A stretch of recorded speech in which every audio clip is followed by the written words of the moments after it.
Assalamualaikum warahmatullahi wabarakatuh. Bismillahirrahmanirrahim. Tabarakalladzi nazzalal furqana ala 'abdihi liyakuna lil 'alamin nadhira.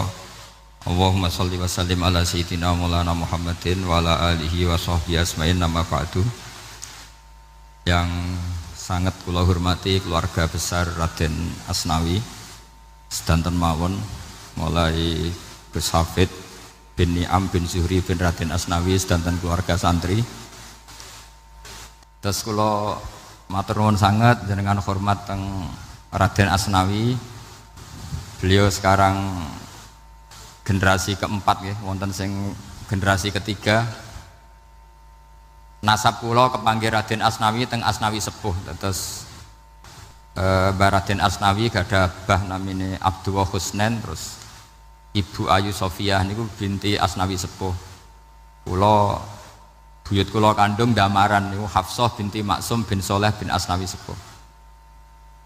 Kenapa saya cerita zuriyah nggih? Terus satu peradaban. Gini bahasa Indonesia mawon nggih.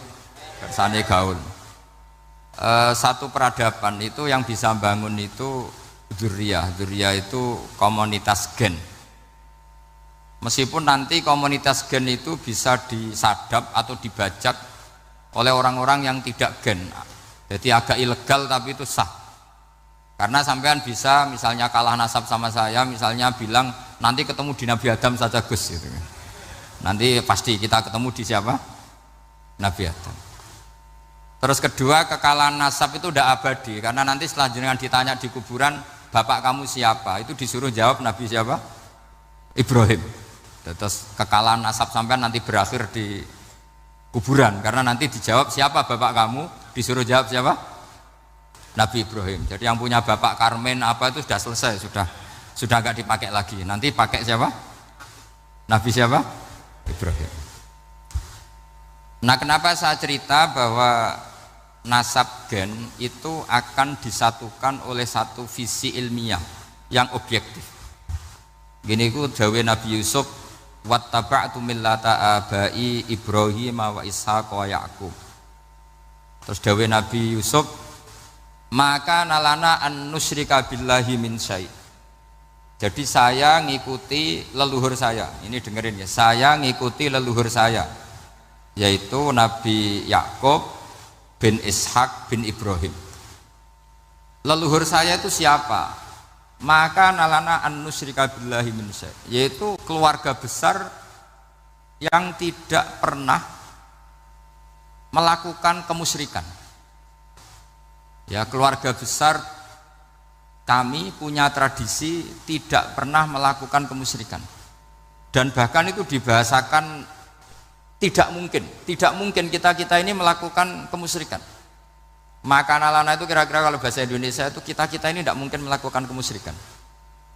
Nah, kenapa demikian? Itu berangkat dari logika yang permanen, disebut yusabbitu Allahu alladzina amanu bil qouli tsabiti fil hayatid dunya wa fil akhir. Logika permanen itu begini, misalnya kita ini kan hidup dari bapak dari ibu terus sampai Nabi Adam. Kemudian setelah Nabi Adam ini berakhir,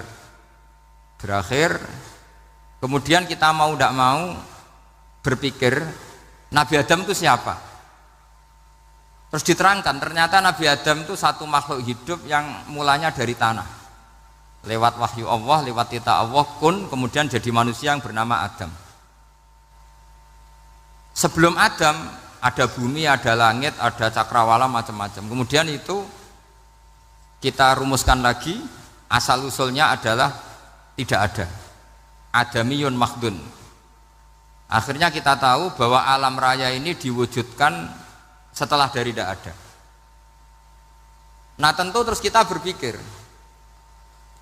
dari tidak ada menjadi ada itu pasti penyebabnya adalah sesuatu yang ada. Nah, yang ada itu disebut wajibil wujud.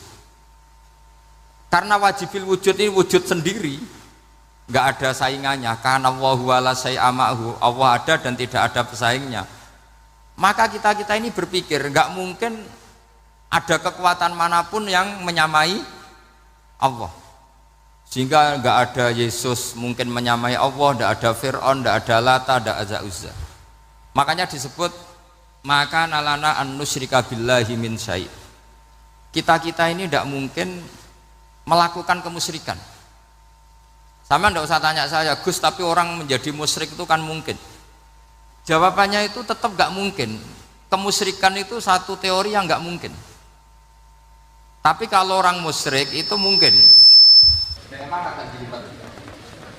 Tapi karena kita kenal Raden Asnawi itu dari sisi ilmiah, saya punya banyak kitab beliau. Mungkin saya termasuk pernah dulu yang membawa kitab beliau banyak ke Korea. Saya itu beli pesolatan tuh bukan 1 2 sampai 2 kerdus 3 kerdus. Itu mulai dulu, mulai saya ngiai sampai sekarang. Tak bawa ke Sragen, ke Solo Tigo, termasuk tak bawa ke Korea. Jadi mungkin ya ini GR saya ngaji di sini itu barokahnya jualan pesolatan. Tapi bukan jualan yang cari laba enggak, karena tak gratiskan, tapi itu dagang akhirat lah kira-kira gitu. Jadi kalau saya masuk neraka kita era pantas wong bakul pesolatan kok masuk neraka gitu. Kayak itu enggak pantas itu. Karena saya termasuk orang ya yang cara berpikir itu optimis. Dulu di sini ada orang alim alama namanya Raden Asnawi. Terus kemudian sejarah agak berpolemik, ada mengatakan beliau itu muridnya Syekh Nawawi, ada mengatakan tidak. Apapun itu yang saya yakini adalah beliau ya saling istifadah lah, saling bermanfaat bagi Syekh Nawawi Banten. Saya punya catatan sejarah banyak tentang Raden Asnawi karena guru-guru kita itu akan ketemu di Syekh Nawawi Banten. Yaitu kita tahu misalnya saya ngaji Mbah Mun ngaji Mbah Zubair misalnya ngaji Syekh Fakih Mas Kumambang, ngaji Mbah Mahfud, terus ngaji Sayyid Abi Bakar Sato, terus ngaji Sayyid Zaini Dahlan. Kalau keluarga sini mungkin misalnya Gus Hafid, Mbah Niam, Mbah Zuhri, terus Raden Asnawi. Raden Asnawi kita tahu nikah dari istri mudanya Syekh Nawawi, yaitu Nyai Hamdana. Saya sering diceritani Mbah Mun, terus Nyai Hamdana punya anak yang namanya Zuhriyah dari Syekh Nawawi. Kemudian setelah dinikahi Raden Asnawi punya anak namanya Zuhri, Minan, Niam, terus sampai ke Gus Hafid itu, Hafid bin Niam. Kenapa saya cerita ini? Karena kealiman itu adalah sesuatu yang dibanggakan Allah. Imam Amudi itu ulama ahli matematika. Jadi ada ulama itu ahli matematika. Dia nggak pernah ngajarkan pesolatan, zakat, sholat, tapi dia ngajar matematika. Kemudian dari matematika itu beliau menjadi ahli tauhid.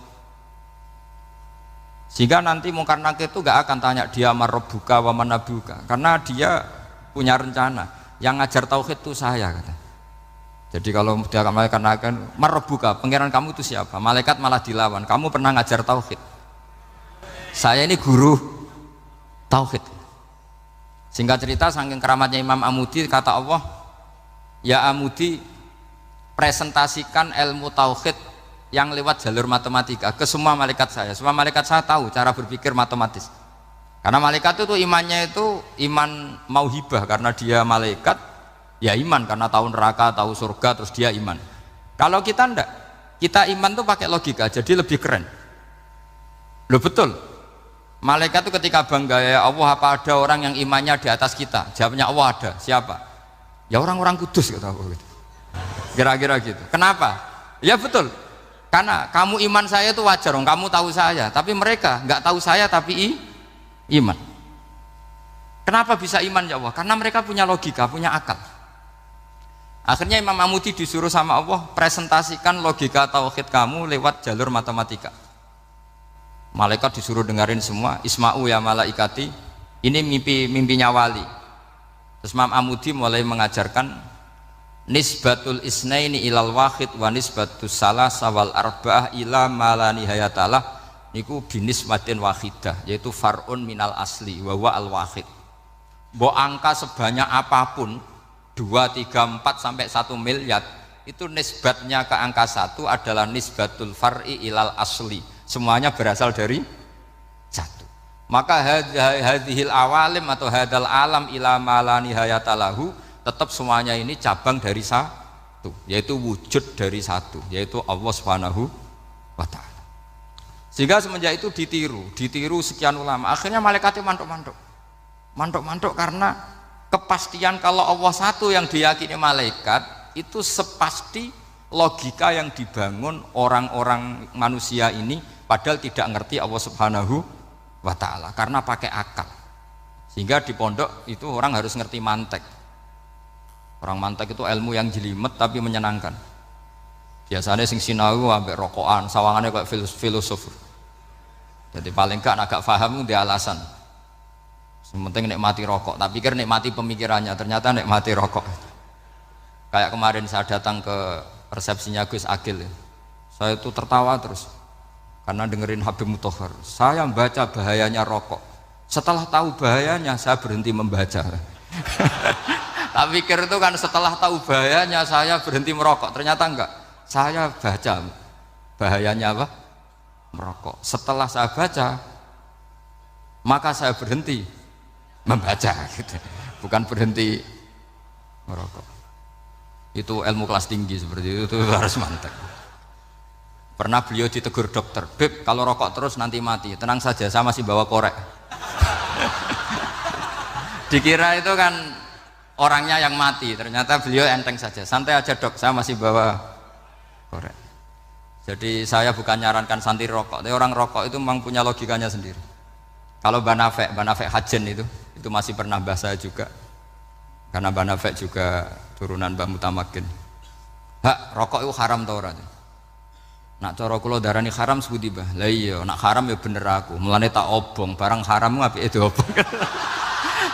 Jadi saya sama orang-orang sepuh itu tidak pernah menang.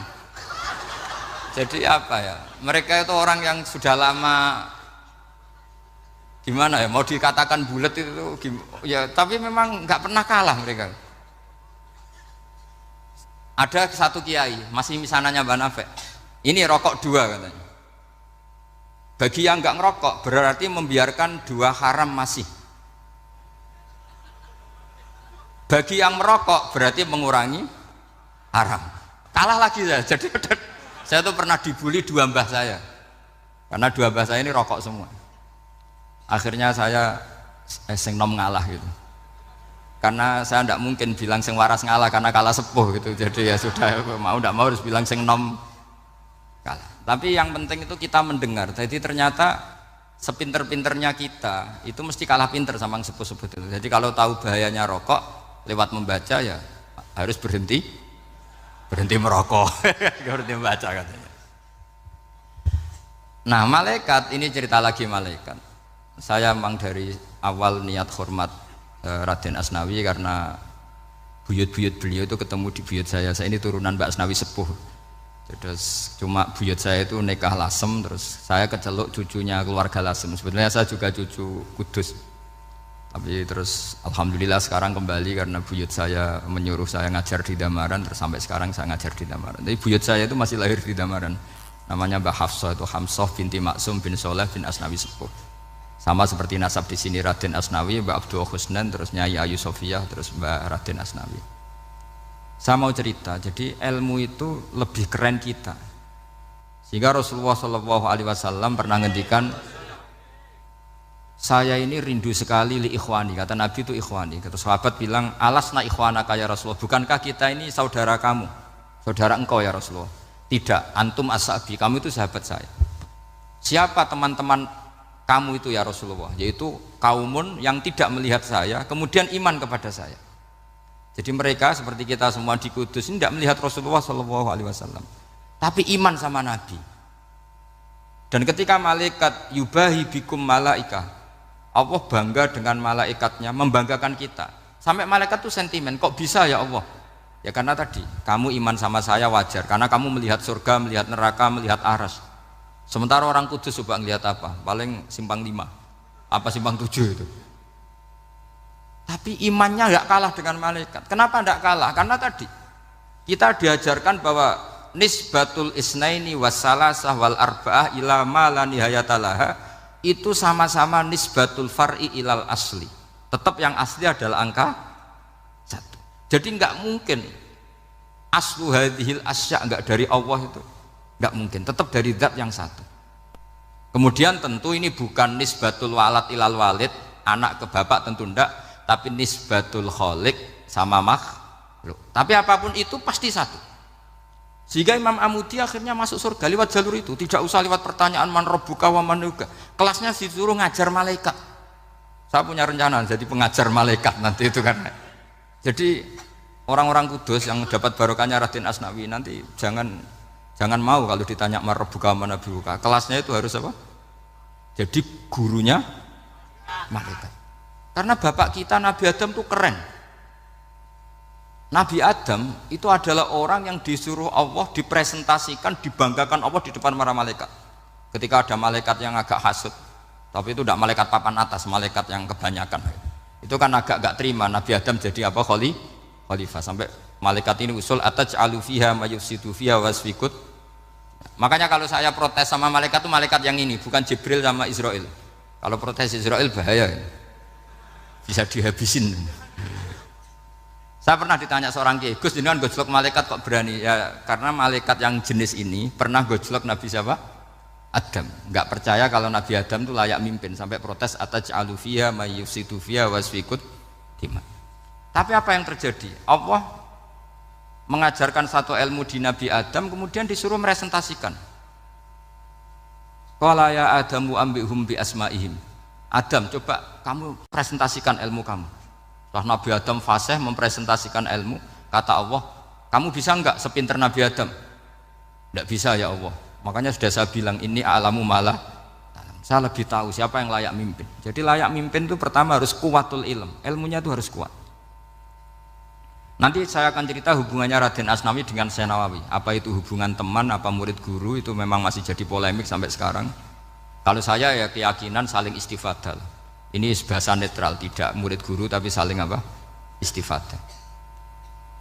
Kata Syekh Nawawi dalam tafsir Munir itu, ilmu itu nomor satu. Sehingga beliau setiap ada ayat fa inna hizballahi humul ghalibun, beliau pasti menafsiri bil hujjah wal barohin la bis saulah. Saya masih ingat betul takbirnya, memang saya hafalkan. Tapi bukan untuk modal pidato, mboten. Modal sebagai wong alim. Kalau pidato gampang. Pidato itu semua orang bisa. Kalau jadi orang alim itu tidak gampang. Lebih susah lagi wong alim buat pidato. Itu kalau nggak pernah mbah saya tidak mau. Karena memang saya terkenal nggak suka pidato. Satu memang nggak bisa. Nomor dua tidak ingin. Nomor tiga ya rugi. Karena pidato itu nasib-nasiban itu. Kalau nasib baik kamu tidak paham itu, wah Gus Ba ilmunya tinggi sehingga kita tidak paham itu kalau nasib baik. Kalau nasibnya tidak baik, nak ngendikan bulat sama no. Itu tepat-tepaan. Dan Syekh Nawawi itu benar, Raden Asnawi juga benar, semua guru-guru kita benar. Karena agama ini sebetulnya bukan masalah negara, tapi masalah logika yang sehat. Uni Soviet itu pernah mengkooptasi Uzbek, Ceknya, Tajikistan. Itu 100 tahun. Orang dipaksa ateis. Tapi orang-orang Uzbek, saya sering ketemu lama Uzbek, kadang ketemu di Korea, kadang di Malaysia. Orang-orang Uzbek itu punya basement di bawah tanah. Kemudian di bawah tanah ini mereka ngajarkan tauhid. Ngajarkannya ya gampang. Misalnya ini sesuatu yang ada, ya ini. Ini ada penciptanya enggak? Ya ada. Siapa? Tukang katanya.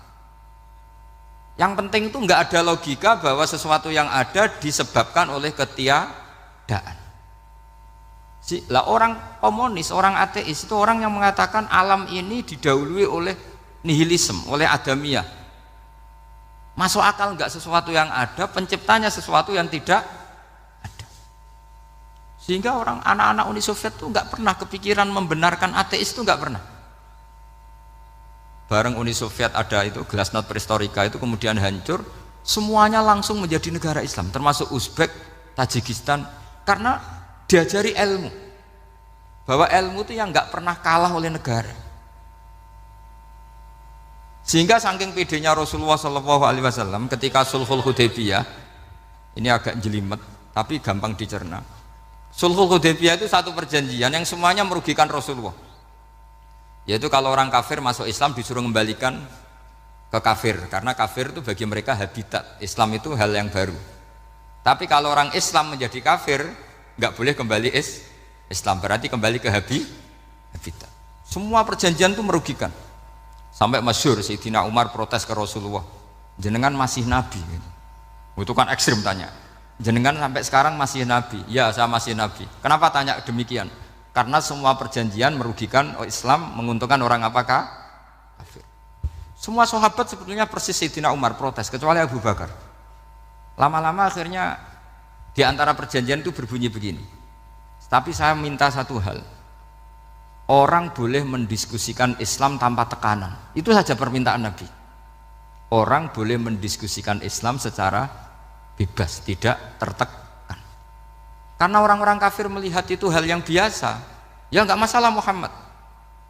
Akhirnya orang diskusi. Islam itu apa sih? Islam itu orang yang menuhankan Allah. Allah itu siapa? Zat yang menciptakan langit dan bumi. Lama-lama orang kafir berpikir, wah keren, Tuhannya Muhammad bisa bikin langit dan bumi. Tidak kayak Tuhan kita, malah kita yang bikin. Jadi mulai debat itu terus ada yang cerita lagi. Saya pernah loh nyembah Lata, pas itu dikencingi luwak. Masa ailahun yabulu ali sa'laban, masa Tuhan kok dikencingi luwak? Yang agak-agak ahli kitab ya diskusi lagi. Wah kayaknya Yesus tidak Tuhan lah. Masa Tuhan kok kelaparan, lemes, wah repot nanti. Jadi makanya Allah ketika gojlok wa ummuhu siddiqah kana yakulani ta'am. Mal masih ibnu Maryam illa rasul qad khalas min qablihir rusul wa ummuhu siddiqah kana yakulani. Coba paradok enggak misalnya. Kamu didolani Nabi Isa terus ketok lemes. Kenapa Tuhan? Saya agak sakit keroi dulu. Kan enggak kebayang itu. Punya Tuhan yang sakit setelah makan sehat terus. Kan enggak kebayang seperti itu. Ketika Nabi punya konsep Tuhan, Tuhannya Muhammad itu siapa? Yaitu zat yang la awalalah, zat yang pertama. Lalu Tuhan itu siapa? Tuhan itu yang menciptakan langit bumi. Tuhan itu siapa? Yang memulai segalanya. Lama-lama mereka berpikir, wah kalau gitu yang benar itu Islam. Maka kata Imam Zuhri, Syihabuddin Az-Zuhri, famaka nafathun fil islami a'zoma min sulhil hudaybiyah innamaka nasu yatafaduluna fil hadis wal munaza'ah. Semua teks riwayat itu ada kata wal munaza'ah, orang bebas ngomong dan berdebat. Munaza'ah itu berdebat. Terus akhirnya falam yatakallam ahadun bil islami yaqilu syai'an illa dakhala fihi. Kemudian setelah berdebat dan mereka tahu Islam, pasti akhirnya masuk Islam. Dan itu yang sekarang terjadi di dunia. Makanya saya pernah ditanya seorang profesor, Gus, kalau di Jogja ada sekolah perbandingan agama, menurut Anda gimana? Asal itu tentang agama, nggak apa-apa. Tapi kalau yang dibandingkan umat Islam itu jangan. Karena nanti kalau di Indonesia kira-kira yang copet itu ditanya agamanya juga Islam, yang koruptor juga Islam. Jadi kalau yang dikaji Islamnya nggak apa-apa, tapi orangnya jangan, kata saya. Karena yang bulat ya banyak, yang nggak sholat ya banyak. Tapi kalau Islamnya saja, misalnya adu konsep tentang Tuhan. Masyhur kita mungkin banyak yang melihat itu debatnya Stanley Fischer sama Ahmad Didat itu. Tuhan kamu siapa ini itu sama Didat cerita Tuhan saya itu lam yalid walam yulad walam yakul lahu kufuwan.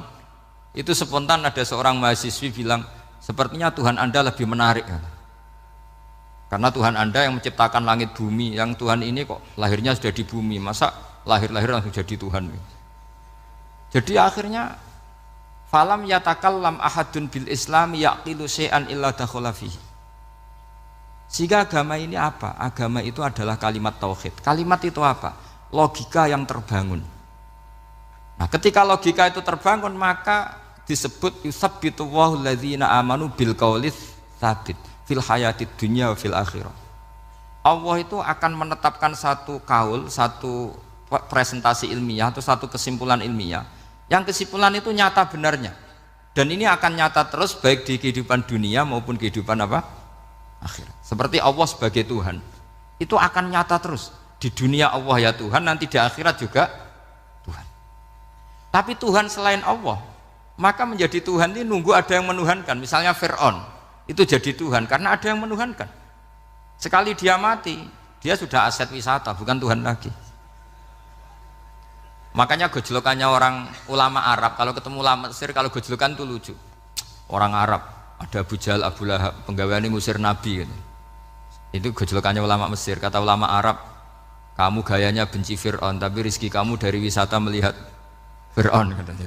Itu gejolokannya ulama Arab sama ulama Mesir. Sehingga agama ini mengajarkan apa? Satu kalimat. Makanya kamu harus belajar mantek. Dulu Raden Asnawi ya pengajar mantek. Dulu buyut saya di sini Mbah Fauzan, abahnya Mbah Pah itu, mbahnya itu juga pengajar mantek. Karena di antara yang diceritakan Allah itu wa ja'alaha kalimatam baqiyatan fi aqibih. Tugas utama Nabi Ibrahim adalah menjadikan satu logika. Kalimah itu logika. Itu menjadi logika yang abadi. Baqiyah itu abadi. Fi aqibih, di anak turunnya Nabi Ibrahim. Misalnya begini, saya beri contoh ya. Misalnya saya mengatakan teh ini hitam, itu menjadi kalimah karena diucapkan, tapi tidak menunjuk hakikat karena tehnya berwarna apa? Kuning. Sehingga Quran kalau menyalahkan orang kafir itu ngendikannya kaburas kalimatan takhruju min afwahihim. Omongannya orang kafir itu menjadi kalimat karena diucapkan dari mulutnya. Kenapa menjadi kalimat? Karena diucapkan tapi tidak menunjuk hakikat. Seperti orang mengatakan 2 ditambah 2 itu 10, itu kalimat, tapi kalimat yang salah karena tidak menunjuk hakikat. Seperti orang kafir mengatakan Tuhan itu 3, itu kalimat karena diucapkan tapi tidak menunjuk hakikat.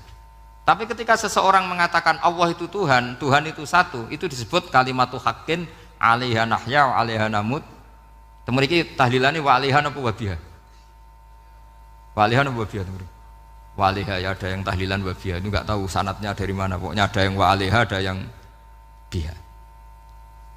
Kenapa dikatakan kalimat tauhid? Karena kalimat yang dari kesimpulan berpikir. Dan agama ini dibawa Nabi Ibrahim itu untuk membawa kalimat tauhid. Ciri utama kalimat tadi, kamu yakin seyakin-yakinnya bahwa nisbatul snaini wassalasah wal arba'ah ila ma la nihayatalaha itu kanis batisnain ilal wahid, yaitu semuanya far'un minal asli, aslinya adalah wahid. Sehingga di kitab, saya pernah ngaji Mbah Mun, namanya kitab Al-Husunul Hamidiyah, itu dikarang oleh ulama-ulama sekarang, itu diajarkan di MGS, ini mbah-mbahnya Gus Akil pendirinya madrasah MGS, itu ada gambarnya di situ. Di situ ada gambar piramida, ada gambar hewan, ada gambar pohon. Kata yang ngarang, gambar sedetail ini, sejelimet ini dimulai dari nuktah wahidah, tetap dimulai dari satu titik, dan ini disebut nuktatil wujud.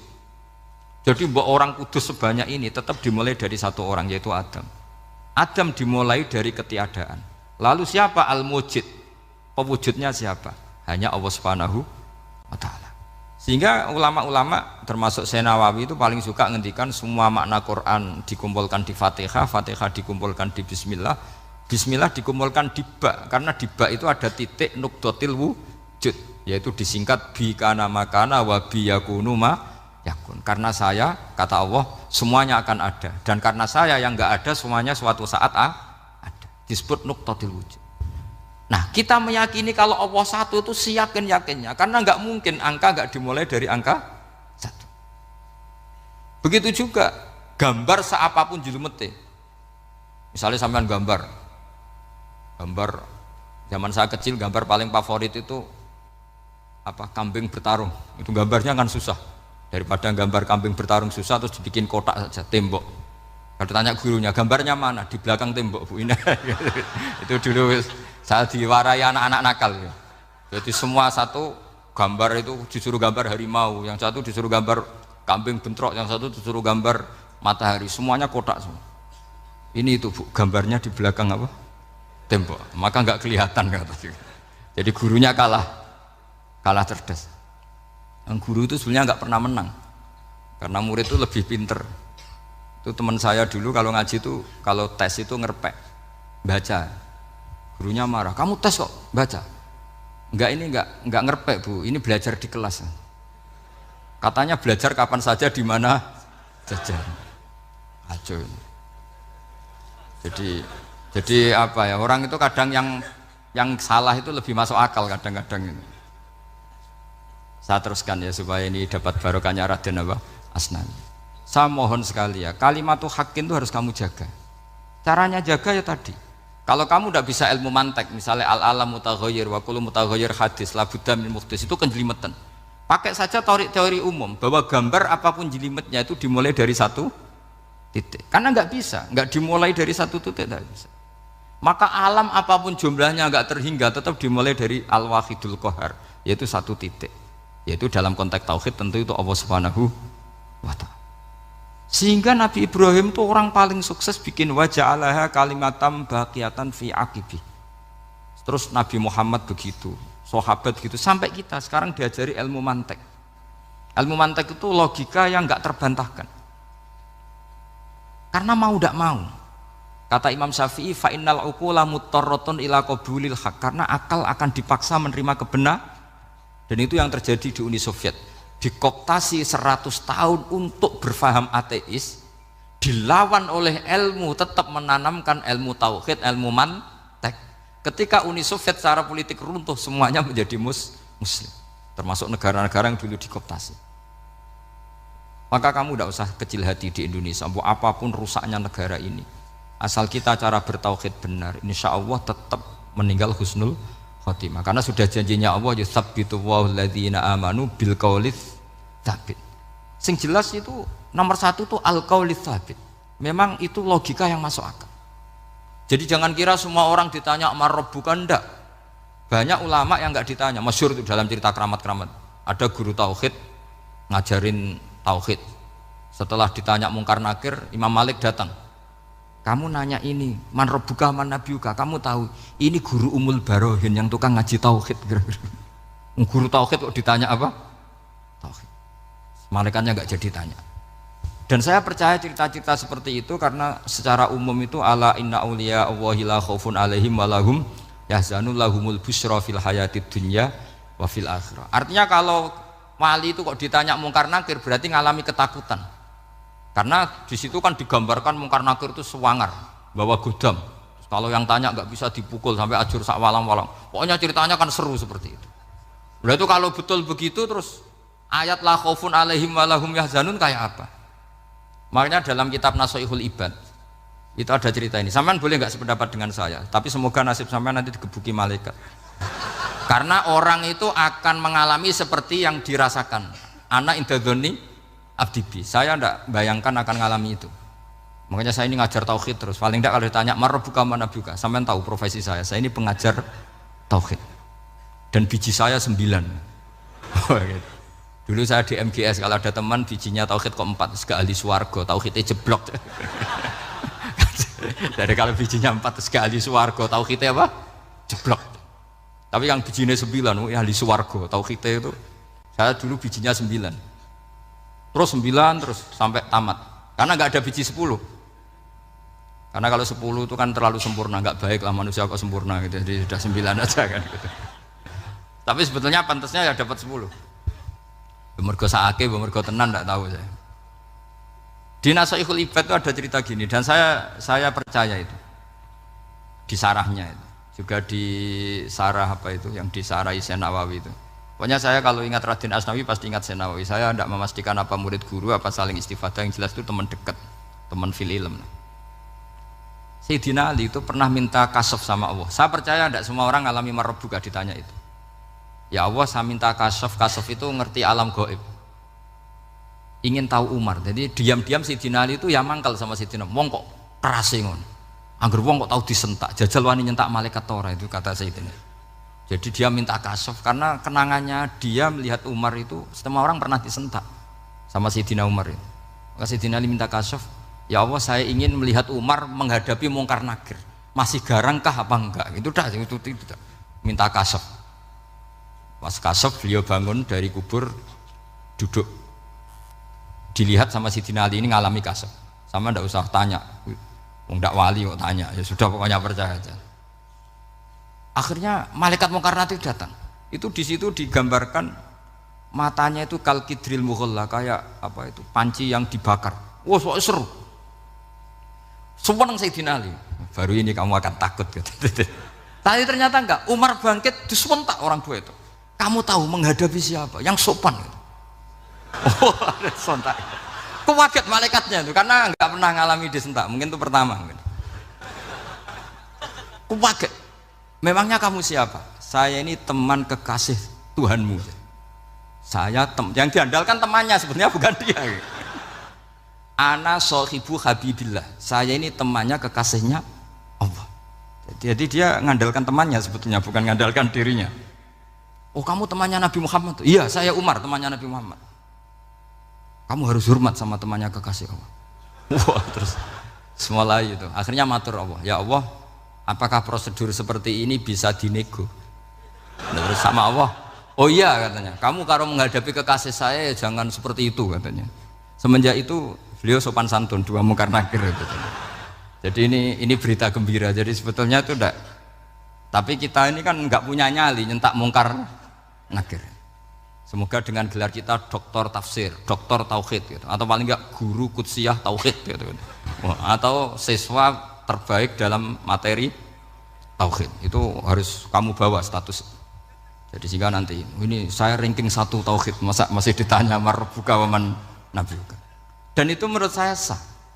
Sama nggak usah protes takbirin tiga, susah usah takbiran. Pokoknya takbirnya adalah wali-wali itu la khaufun alaihim walahum ya, mereka tidak akan mengalami ketakutan baik kehidupan dunia maupun kehidupan akhirat. Bahkan para malaikat itu mengatakan ke wali-wali nahnu auliyaukum fil hayatid dunya wa fil akhirah. Kita ini teman kamu, saudara kamu, mitra kamu. Masa mitra kok nutui itu kan nggak fair. Dan menurut saya paling efektif itu apa? Kamu harus punya rumus tauhid kayak Imam Amudi menemukan Tuhan. Imam Amudi itu menemukan Allah itu lewat ilmu matematika. Dan itu Allah saking senengnya disuruh ngajari para malaikat. Wa ya malaikati isma'u. Kamu harus mendengar, ini orang alim saya yang ahli matematika. Tapi justru itu ngerti bahwa asal usul alam itu minal wahidil qahar.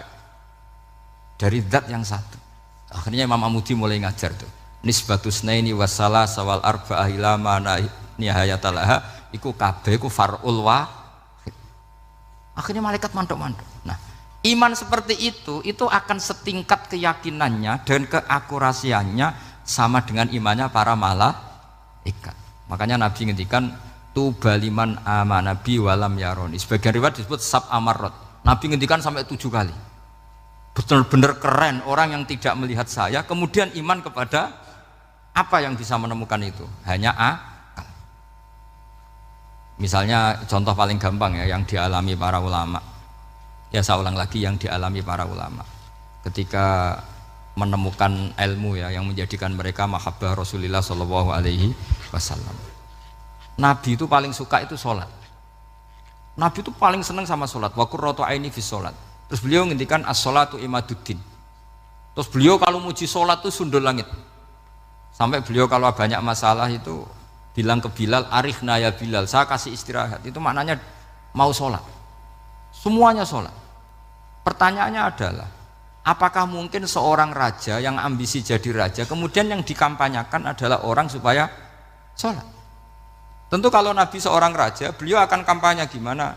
Narik upeti kayak apa, narik pajak kayak apa, biar Nabi kaya. Enggak. Nabi itu paling tersiksa kalau orang tidak sholat, tersiksa kalau orang tidak sujud. Loh, kalau beliau seorang raja, ngapain mempopulerkan sholat? Maka makna sholat imaduddin adalah sholat itu tiang agama. Maknanya tiang agama, kamu akan tahu betul kalau dia seorang nabi. Karena apa? Yang diajarkan adalah sholat. Loh, coba untungnya apa bagi Nabi Muhammad ketika umat Islam sholat? Kan tidak ada untungnya sama sekali. Justru itu kelihatan kalau dakwah beliau itu dakwatul haq, mengajak kebenaran. Lho wong kok kampanyane kon salat, mestine nak kepengin sugih kan kon bayar pajak, upeti. Tapi enggak, Nabi itu ngajarkan apa? Orang supaya salat. Dan ini diimplementasikan sama Raden Asnawi, beliau ngarang pesolatan. Orang sealim itu yang dikarang pesolatan. Makanya saya tuh kagum. Saya saksinya banyak, tanya murid-murid saya kalau beli pesolatan sak kerdus, saya kirim ke Korea terus ke pedalaman-pedalaman itu. Karena saya butuh pesolatan, bahwa orientasi kita itu sholat. Sehingga wali-wali itu dulu, saya berkali-kali cerita kalau ngaji, wali-wali dulu itu kalau ditawarin Allah masuk surga itu tanyanya satu, ya Allah di surga ada sholat enggak? Kalau enggak ada saya enggak mau. Kalau sampean pasti enggak tanya gitu, pasti itu sudah ada. Sampean malah gini, enak mlebu swarga ora usah sholat mesti gitu. Sudah, jadi sudah lama sekali nganggap sholat itu problem. Dan itu berat masuk surga kalau begitu terus, itu berat. Itu pertanyaannya gitu. Karena alam rohani kita, saya ulang lagi, alam rohani kita itu tidak kebayang kalau kita hanya nyuwun sewu nikmati secara seksual, secara biologis. Makanya ada ulama ditanya, kenapa sholat itu lebih indah ketimbang nikmat al-wiqa misalnya, nikmatnya hubungan biologis. Jawabnya ulama itu gini, lucu, jawabannya sederhana. Nikmatnya kamu punya anak itu apa? Jawabnya ulama itu lucu. Kalau sakit dia sembuh, kalau hilang dia datang. Saya ulang lagi ya, kalau sakit dia sembuh, kalau hilang dia datang. Sekarang orang tua yang punya anak sakit koma di UGD atau di emergency, itu senangnya tuh mengalahkan kesenangan apa saja. Kira-kira orang yang berhubungan intim atau yang hubungan biologis dengan orang yang sedang anaknya sembuh dari koma, senangnya senang mana? Senang yang melihat anaknya sembuh dari koma. Senikmat apapun hubungan biologis, senang anaknya yang hilang ketemu. Nah, kalau anak ketemu saja orang sesenang itu, apalagi kita di surga, ketemu zat yang lama kita sembah, yang lama kita rindukan, yang lama kita rindu, kemudian ketemu di surga, maka tidak ada artinya surga tanpa melihat Allah Subhanahu wa Ta'ala. Memang harus dijelaskan secara rohani. Akhirnya orang ngerti bahwa nikmat tertinggi di surga adalah melihat Allah Subhanahu wa Ta'ala. Karena kalau anak-anak muda mungkin protes, ya enggak, ya enak kumpul sama widadari gini-gini. Wah itu kan yang trauma bojone jelek gitu. Wah itu yang bojone jelek mesti kesusu masuk surga karena itu sudah jelek, cerewet, nggak mati-mati kan gitu. Terus dia ingin masuk surga mesti niate welek, mesti pikiran pertama itu kumpul widadari. Tapi ada ulama yang bikin analogi tadi, misalnya istri kamu cantik, kemudian anak kamu sakit, koma. Hubungan dengan istri sama dengar berita anak kamu sembuh, seneng mana? Seneng anak sembuh. Sama anak yang hilang, seneng mana? Anak yang hilang ketemu. Maka terus ulama bisa menjelaskan itu. Kalau orang ketemu anaknya seseneng itu, apalagi ini ketemu Tuhannya yang bertahun-tahun disembah, kemudian tidak pernah melihat. Di surga itu nanti kita melihat Allah Subhanahu. Makanya Allah begitu bangganya mempromosikan surga. Surga itu apa? Surga itu wujuhu yauma idzin nadhirah ila rabbiha nadhirah, yaitu wajah-wajah berseri-seri dan melihat Allah. Itu tanpa dijelaskan seperti ini Anda akan janggal, enaknya di mana? Tapi setelah dijelaskan detail gini oleh ulama, maka kita akan tahu an-ni'matul uzma sing enggak ada perbandingannya adalah nikmat masuk apa? Surga karena melihat Allah Subhanahu wa Ta'ala. Ya jadi saya berkali-kali pokoknya minta sekali, hadil umat harus umat yang rasional, terutama dalam mengemban tauhid. Karena tauhid ini yang disebut kalimah. Sampai Allah mengistilahkan kepada Nabi Ibrahim itu wa ja'alaha kalimatam baqiyatan fi aqibih. Kalimat tauhid adalah kalimat yang akan abadi di anak cucunya Nabi Ibrahim. Baik anak cucu yang karena gen mau anak cucu yang karena sebab, yaitu santri dengan kiai. Dan itu caranya gimana? Umat Islam jangan berhenti belajar mantek. Makanya di MGS, di Qudsiyah, di TBS semua pondok pasti ngajarkan mantek, di Bendan, ilmu logika. Yaitu tadi, kalau kamu tidak bisa menemukan tauhid dengan cara tadi, dengan cara al-alam mutaghayyir wa kullu mutaghayyir hadis la budda min bukhtis, paling tidak pakai ilmu yang dilakukan Rasulullah SAW. Yaitu masyhur itu, saya sering cerita di mana-mana. Ada orang namanya Jubair bin Mut'im, Muhammad bin Jubair bin Mut'im. Itu dulu dia kafir. Dia orang pinter sampai dipasrai jadi negosiator untuk mengurus tawanan perang Badar yang ditawan Rasulullah SAW. Ketika datang di Madinah, delalah pas maghrib, Nabi baca wattur wa kitabim mastur. Di antara ayat yang dibaca Nabi itu am khuliqu min ghairi syai'in. Masa manusia sebanyak ini kemudian mereka diciptakan oleh ketiadaan. Min ghairi syai'in itu oleh ketiadaan. Masa alam raya yang wujud ini, alam raya yang punya eksistensi ini kemudian penciptanya adalah ketiadaan. Padahal wal adamu la yakhluqu wa la yu'assiru wa la kadza wa kadza. Tentu sesuatu yang tidak ada itu tidak bisa dikatakan sebagai pencipta. Wong nggak ada, jadi faktor saja nggak mungkin apalagi jadi pencipta. Itu Nabi habis sholat langsung beliau sungkeman, ya Muhammad, saat ini juga saya iman. Karena logika yang dibangun ayat yang kamu baca itu menghabiskan semua logika saya.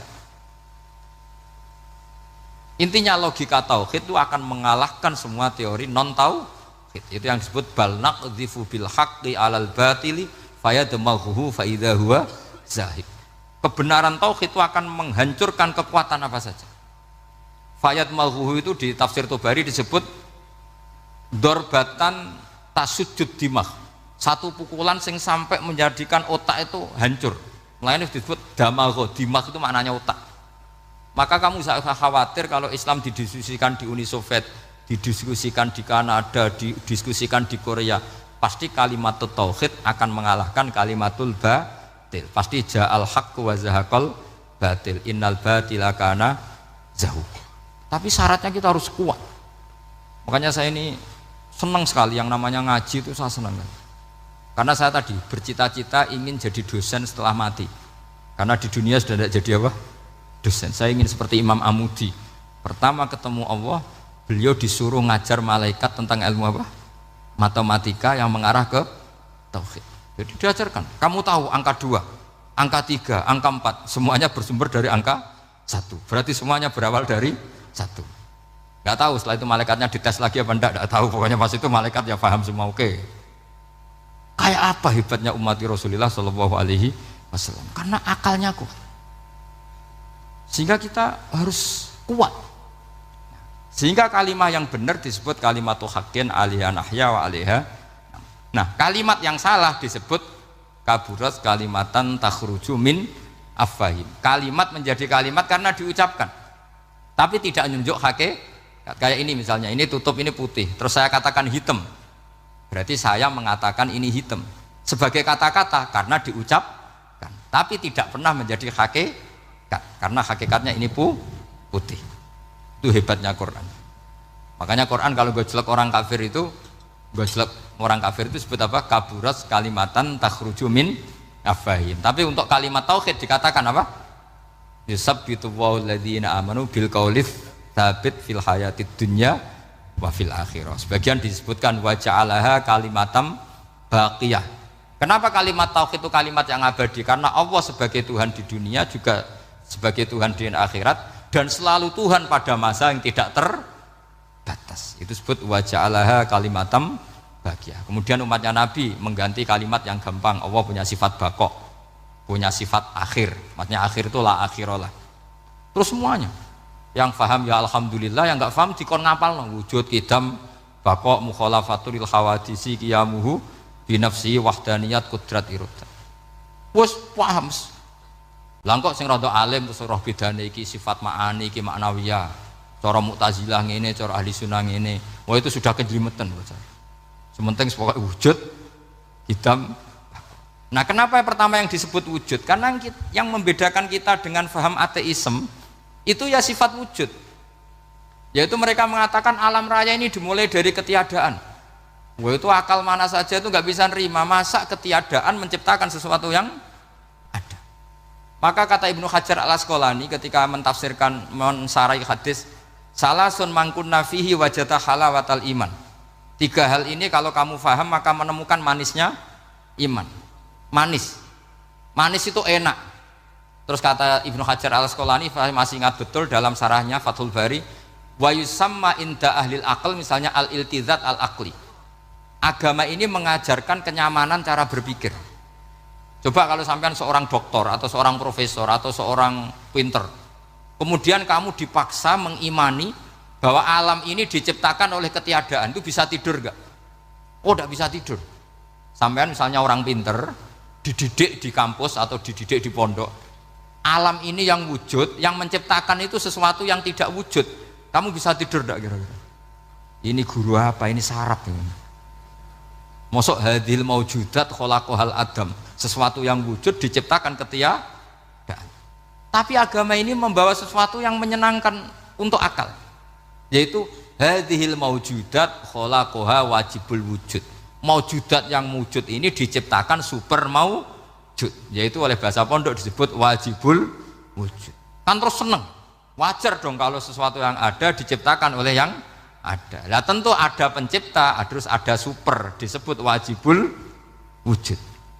Kan terus enak. Nah, itu kata Ibnu Hajar al-Asqalani disebut wajada halawatal iman. Sehingga kita tidak usah khawatir. Makanya saya itu termasuk orang yang nggak khawatir. Apapun rusaknya dunia ini, kacaunya dunia ini akan kalah dengan kalimatut tauhid. Karena kalimat ini ketemu apa saja pasti menghancurkan. Yaitu disebut bal naqdhifu bil haqqi 'alal batil fayadmaghuhu fa idza huwa zahid. Kalimat hak ini akan menabrak apa saja. Dan yang ditabrak pasti hancur. Makanya sampai tidak usah khawatir misalnya ada negara ateis di Cina, di Korea. Kita yakin asal yang diteliti itu agama Islam pasti menang. Nah yang susah kalau yang diteliti orang Islam, itu susah. Karena yang copet kadang-kadang ya umat. Apalagi di negara yang mayoritas muslim, nanti copetnya, premannya, koruptornya semuanya beragama Islam. Makanya kita hanya punya pilihan dua itu, umat Islam dan Islam yang kumat itu dok. Kalau tidak umat Islam ya Islam yang kumat. Tapi kalau kalimat tauhid itu kalimat yang aman, tak jamin. Tak jamin 100%. Sehingga saya itu kalau ditanya Profesor Pak Bahak, kalau suatu saat Indonesia jadi negara yang sangat terbuka, kemudian ada sekolah perbandingan agama, menurut Anda prospek Islam gimana? Saya jawab asal yang dikaji Islamnya bukan orangnya, pasti Islam tetap prospek. Asal yang dikaji apa? Islamnya bukan orangnya. Kalau orangnya ya Masya Allah. Ya itu tadi kalau tidak umat Islam ya Islam yang umat. Ya ngoten mawon supaya niki mungkin untuk barokah napa Raden Asnawi untuk barokah ngaji kalimat tauhid. Terus sampean kudana nih kula mboten sakake, tak anggap untuk rahmat ngoten mawon nggih. Terus karena tadi di antara syaratnya tobat kata Imam Ghazali itu pernah kena air hujan langsung turun dari langit. Ya itu jelas itu di Ikhya itu karena ahalul halal adalah alma an-nazil minas sama. Halalnya barang paling halal adalah air yang pertama turun dari langit. Tapi kalau yang sudah lewat pecine sampean tuh masalah itu. Kadang pecinya kan mek temane gasap macam-macam gitu. Atau beli lewat nyentak orang tua. Ya masalah lah itu. Tapi ya lebih baik yang pakai peci timbang yang enggak, lebih sopan gitu kan. Tapi yang enggak pakai peci ya enggak apa-apa karena langsung kena apa? Kena apa? Hujan. Jadi pokoknya yang ingat-ingat ya, yusabbitu Allahu alladziina aamanu bil qawli tsabit. Assalamualaikum warahmatullahi wabarakatuh.